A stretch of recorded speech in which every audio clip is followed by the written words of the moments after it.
দেশ বিদেশের বিনোদন অঙ্গনে নানা রঙিন খবর নিয়ে শুরু হলো দেশ শোবিজ। রঙিন দুনিয়ায় যাবতীয় খবর নিয়ে হাজির হয়েছি আমি কেয়া লস্কর। দর্শক, চলুন তাহলে শুরু করি আজকের দেশ শোবিজ।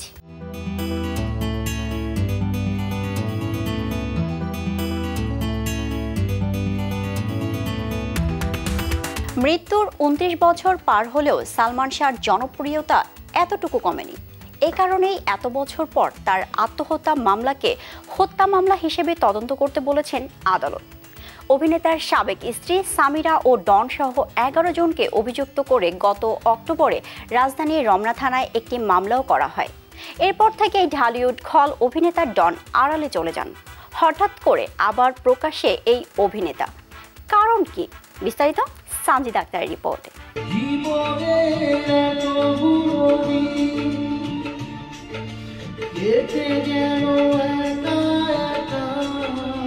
ক্ষণজন্ম চিত্রনায়ক সালমান শাহর মৃত্যুর ২৯ বছর পর আদালতের নির্দেশে হত্যা মামলায় অভিনেতার সাবেক স্ত্রী সামিরা ও ডন সহ ১১ জনকে অভিযুক্ত করে গত অক্টোবরে রাজধানীর রমনা থানায় একটি মামলা করা হয়।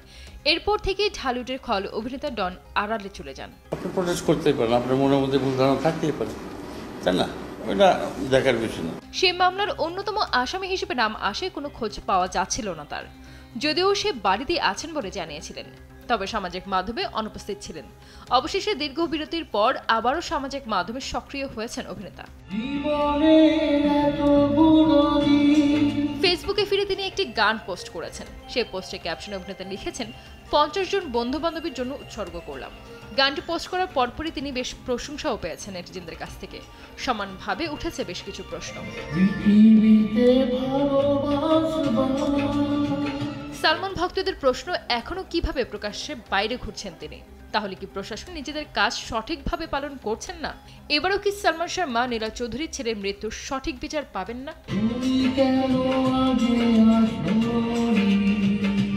অভিনেতার হত্যা মামলার বিচার প্রক্রিয়া চলমান, তবে তা কতদূর এগিয়েছে বিস্তারিত জানতে রমনা থানার ওসি গোলাম ফারুকের সঙ্গে মুঠোফোনে যোগাযোগ করা হলে তিনি দেশ টিভিকে জানান, মামলার যে ডকুমেন্টগুলো ছিল কোর্টে উঠে নিয়ে আসা হয়েছে। প্রিভিয়াস ইনভেস্টিগেশন যারা করছিল সবগুলো কাগজপত্র ওটা নিয়ে আসা হচ্ছে কোর্ট থেকে, ওইটা দেখা হচ্ছে আর এর জন্য ওইটা অ্যানালাইসিস চলতেছে। শেষ মানে ওদের যে মানে স্পেসিফিক অ্যাড্রেস ছিল ওখানে তারা কেউ নেই। ওখানে আমরা মানে আমাদের লোকজন পাঠিয়েছিলাম, ওখানে কেউ নেই তারা। না, এটা ফেসবুকের বিষয়টা আমার জানা নেই। এটাকেও তো প্রিভিয়াস কিছু ছিল, এই যে শুনছিলাম যে ফেসবুকে পোস্ট করতে, পরে দেখা যাচ্ছে সে নিজে পোস্ট করেনি, অন্য লোক মিলে পোস্ট করে। সালমান হত্যা মামলা পুনরায় তদন্তের নির্দেশ দিয়েছেন আদালত। অভিনেতা পরিবারের রিভিশন আবেদন মঞ্জুর করে এ মামলা চলবে বলে আদেশ দেন ঢাকার ৬ষ্ঠ অতিরিক্ত মহানগর দায়রা জজ জান্নাতুল ফেরদৌস ইবনে হক। এই রায়ে মা নীলা চৌধুরী যেন এবার একটু স্বস্তি নিঃশ্বাস ফেলেন। ন্যায় বিচার পেতে যাচ্ছেন তিনি। আলহামদুলিল্লাহ, ন্যায় বিচার তো আমি পাবোই, কারণ সত্য সেটা সত্য। সে সময় নীলা চৌধুরী বলেন, খুনের চিহ্ন আত্মহত্যার চিহ্ন আলাদা, সেটা তার শরীরেও ছিল। এটি খুন বোঝাই যাচ্ছিল, প্রমাণও ছিল। সামিরের ঘনিষ্ঠরা পরে তো বলেই দিল কিভাবে খুন করেছে। আসলে কি তারা সব সত্যি প্রকাশে এনেছে, নাকি এখনো লুকিয়ে আছে আরো বড় কোনো রহস্য? এটা সামিরার ফ্যামিলি করাইছে, এটা আমার হাজবেন্ড দিয়ে আর সবাই মিলে, সব চাইনিজ মানুষ। সালমান শাহর মা বরাবরই দাবি করেছেন এটা পরিকল্পিত খুন। তিনি বলেন, ২৯ বছর ধরে আমি বলে আসছি আমার ছেলে আত্মহত্যা করার মতো ছেলে নয়। তারা কেন আমার মামলাকে প্রভাবিত করে ২৯ বছরে সাক্ষী সব নষ্ট করে মামলাটাকে আত্মহত্যা বলে প্রমাণ করতে চাইলো? সানজিদ আক্তার, দেশ টিভি। শিরোনামহীন ভক্তদের জন্য সুখবর। প্রায় ৬ বছর পর আসতে যাচ্ছে এই অবেলা গানের সিকুয়েল। এরই মধ্যে নেওয়া হয়েছে সেই প্রস্তুতি। আগামী ৪ ডিসেম্বর প্রকাশ পাবে গানটি। কি থাকছে গানে, কারা থাকছেন মিউজিক ভিডিওতে, বিস্তারিত জানাচ্ছেন অপনরূপের। এই অবেলায় জনপ্রিয় ব্যান্ড শিরোনামহীনের তুমুল জনপ্রিয় গান ২০১৯ সালে প্রকাশের পর গানটি লুফে নিয়েছেন শ্রোতারা। ৬ বছরে গানটির ভিউ ছাড়িয়েছে ৬৮ মিলিয়নেরও বেশি। যদিও শিরোনামহীনের অসংখ্য জনপ্রিয় গান রয়েছে, কিন্তু ভক্তদের প্রত্যাশা ছিল আবার এই অবেলায় নিয়ে। সেই প্রত্যাশা জিয়ে রেখেছিল খোদ শিরোনামহীনই, কারণ ঘোষণা এসেছিল আসতে যাচ্ছে এই অবেলায় ২ শিরোনামের নতুন গান। অবশেষে কথা রেখেছে শিরোনামহীন। বাতিঘর অ্যালবামের শেষ গান হিসেবে প্রকাশ পেতে যাচ্ছে এই অবেলায় গানের দ্বিতীয় কিস্তি। ভক্তদের জন্য আরও সুখবর হলো, বাংলা ও ইংরেজি ২ ভাষায় শোনা যাবে এই অবেলায়। ব্যান্ডটি জানিয়েছে আগামী 4 ডিসেম্বর কিছু সময়ের ব্যবধানে অফিসিয়াল ইউটিউব চ্যানেলে 2টি সংস্করণে একই দিনে মুক্তি পেতে যাচ্ছে। নতুন গানটি লিখেছেন শিরোনামহীনের দলনেতা বেজিস্ট জিয়াউর রহমান। প্রথম গানটিও ছিল তারই লেখা। এদিকে সুরের পাশাপাশি মিউজিক ভিডিও পরিচালনা করেছেন ড্রামার কাজী আহমেদ শাফি, ইংরেজি অনুবাদ করেছেন রেশ রহমান। গানটি নিয়ে জিয়াউর রহমান গণমাধ্যমকে বলেন, এই অবলা প্রকাশের পর শ্রোতা মহলে ব্যাপক সাড়া পাওয়া গিয়েছিল। গানটির সিকুয়েল হোক সেটা সবাই চাইছিল। এর আগে আমাদের প্রথম অ্যালবামের হাসিমুখ গানের বেলায়ও এমনটা হয়েছিল। এই অবলায় নিয়ে শ্রোতাদের ব্যাপক চাহিদা আমরা টের পাচ্ছিলাম। বাতিঘর অ্যালবামের পরিকল্পনার সময়ই তাই গানটির সিকুয়েল নিয়ে ভাবি। এই অবলায় 2 গানটির ভিডিও চিত্র ধারণ করা হয়েছে থাইল্যান্ডের কোখাম, কোমাক ও কোচ্যাং আইল্যান্ডে। মডেল হয়েছে নীল হুরের জাহান। পাওয়া যাবে অভিনেতা তৌসিফ মাহবুবের উপস্থিতিও। আর আনুষ্ঠানিকভাবে আগামী 4 ডিসেম্বর প্রকাশ করা হবে গানটি। সবকিছু মিলিয়ে দারুণ এক গান পেতে যাচ্ছেন শিরোনামহীন ভক্ত।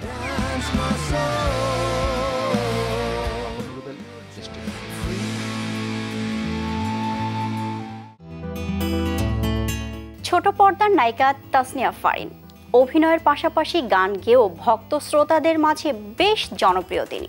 রঙে রঙে রঙিন হব শিরোনামের এই গানের পর আবারও হাজির হচ্ছে নতুন গান নিয়ে। বিস্তারিত থাকছে ফরাদ হোসেনের রিপোর্ট।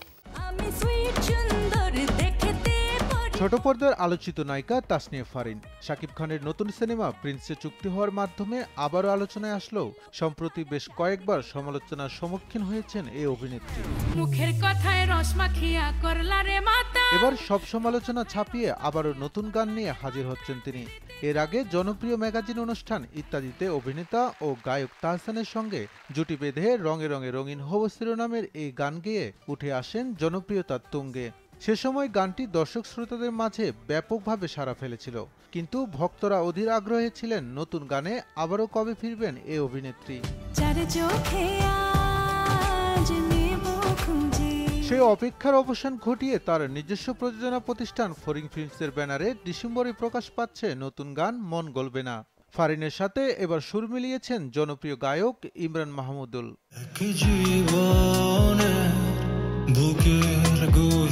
চলচ্চিত্রে শুধু তাসনিয়া ফারিনই নন, এর আগে জনপ্রিয় অভিনেত্রী নুসরাত ফারিয়াও গান গেয়ে এসেছিলেন আলোচনায়। তাহলে কি ফারিয়ার পথে হাঁটছেন ফারিন?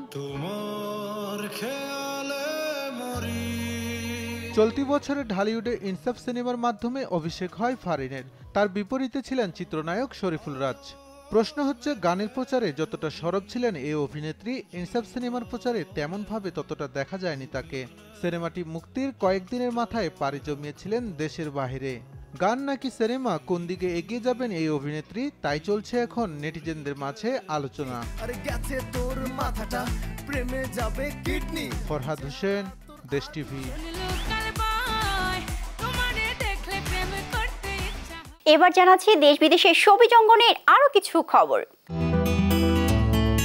বাবা হলেন জনপ্রিয় সঙ্গীত শিল্পী ইমরান মাহমুদুল। ব্যক্তিগত জীবনের এই আনন্দের মুহূর্ত সামাজিক যোগাযোগ মাধ্যমে পোস্টে ভক্ত অনুরাগীদের জানিয়েছেন।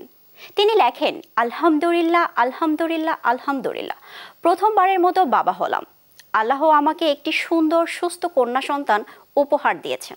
নেটফ্লিক্সে এবং নিকেলোডিয়নের চরিত্রগুলোয় কণ্ঠ দেওয়ার জন্য ব্যাপক পরিচিত ব্রাজিলিয়ান অভিনেতা টনি জার্মানো 26 নভেম্বর মারা গেছেন। তিনি দীর্ঘ 3 দশকেরও বেশি সময় ধরে শিশুতোষ টেলিভিশন চ্যানেল নিকেলোডিয়নের Nicky, Ricky, Dicky and John এবং Disney live action Beauty and the বিস্টে বিভিন্ন চরিত্রে কণ্ঠ দিয়েছেন তিনি। পাশাপাশি গো ডগ গোর মতো নেটফ্লিক্স শোয়েও কণ্ঠ দিয়েছেন। 100তম জন্মদিনের মাত্র 2 দিন আগে মারা গেলেন ফরাসি মডেল ও অভিনেত্রী লিসে বোর্দিন। গত 28 নভেম্বর নিজ বাড়িতে শেষ নিঃশ্বাস ত্যাগ করেন তিনি। এই ছিল আমাদের আজকের দেশ শোবিজ। আগামীকাল আবারও দেখা হবে নতুন নতুন সব খবর নিয়ে। ততক্ষণ পর্যন্ত ভালো থাকুন, সুস্থ থাকুন এবং নিরাপদে থাকুন। আর দেখতে থাকুন অবশ্যই দেশ শোবিজ।